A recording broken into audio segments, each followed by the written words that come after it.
Dobro večer. Nastavljamo dalju priču o lekovitim svojstvima pojedinih biljaka i mogu da pomenem još u jednoj prilici kada se rastavić koristi, pošto u prethodnom delu je to bilo malo tako, o njemu, to je upotreba u obliku čaja. Znači, naberemo je to svežu biljku, osuši se negde na tihom, provetrenom mestu, bez puno sunca i tome slično, i onda otprilike uzmemo tu količinu te osušene trave ili biljke, kako god hoćete, otprilike evo ovako u 3 prsta, pošto sam pomenuo broj 3 za nas Srbe, i to je neki naš pozdrav spojena 3 prsta, nije ono ovako, nego je 3 spojena prsta, zato što je Bog 3 glave bio naš vrhovni bog rata i njegovo mesto je na današnjim Alpima, gde se nalazi nešto što se zove, što podsjeća na to, zove se triglav, jer tako izgleda kao da ima 3 glave. A ovaj presek ovde, znači između prstiju mojih, možda se ne vidi lepo, ali on podsjeća na znak Mercedesa, današnjeg automobila koji se proizvodi u Nemačkoj. Tako da razmislite o znakovima srpskim oko vas. Tako se to uzne, stavi se voda, proključa, presipe se otprilike ta količina osušene biljke, odstoji da se ohladi naravno, iza toga se to procedi, može neko ko ima one, da kažemo, za spravljanje čajeva, pa uhvati one metalne kašikice koje imaju rupice kroz sebe, može i tako, nije bitno. Bitno da se ohladi na neku temperaturu, tako da može da se popije, i tako dok se to hladi, to se poklopi da je to eventualno te lekovite materije ne ispare. Upotreba takvog čaja je za probleme koji nastaju u mokraćnim putevima.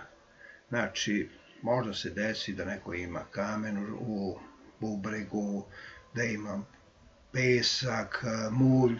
To su u stvarima neke materije koje su kristalisale, moguće da je od mokraće kiseline, zbog nedostatka drugih materija u organizmu. Znači, kad nešto nam fali, nešto drugo nam pokaže da nam to fali, a mi treba da razmislimo šta nam nedostaje. Tako da, ne samo to da radi, recimo se dešava da malo da izbaca te materije i da organizam natera da praktično izbaci te štetne materije, nego se dešava i da malo obnovi, znači to oštećenja nekako koje je moguće u organizmu, recimo u mokraćnim putem, u bešici, u šta znam ja, svuda gde mokraća prolazi, od bubrega pa do unutra, do napolja u stvarima. Međutim, šta se još može desiti kao propratna stvar? Može se dogoditi da vam u početku, ako ste imali malo veći pritisak, zbog prevelike količine izlučivanja mokraće, padne i krvni pritisak. Pa tako može se dogoditi da imate malo vrtoglavicu. Ali u tom momentu, u tim stvarima primetite, vi smanjite količinu unošenja čaja. Tako da organizam ima vreme da se privikne. Ne može ništa na silu da bude. Znači probate, recimo 2 puta dnevno po šolju čaja. Ili 3 puta, najbolje, 3 puta krenete, pa ako posle nedelju dana osetite neke probleme sa krvnim pritiskom, onda smanjite na 2. Pa ako imate još većih problema, smanjite na 1. I ako se desi još problem neki sledeće nedelje, znači prekinete neko vreme. Nemojte da koristite nasilno, evo ja ću sada da se izlečim za 2 dana.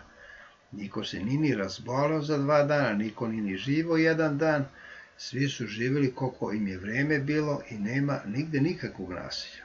Znači, pored toga, može se dogodi da takav čaj od tog rastavića jednostavno uspostavi ravnotežu pritiska posle dužeg unošenja.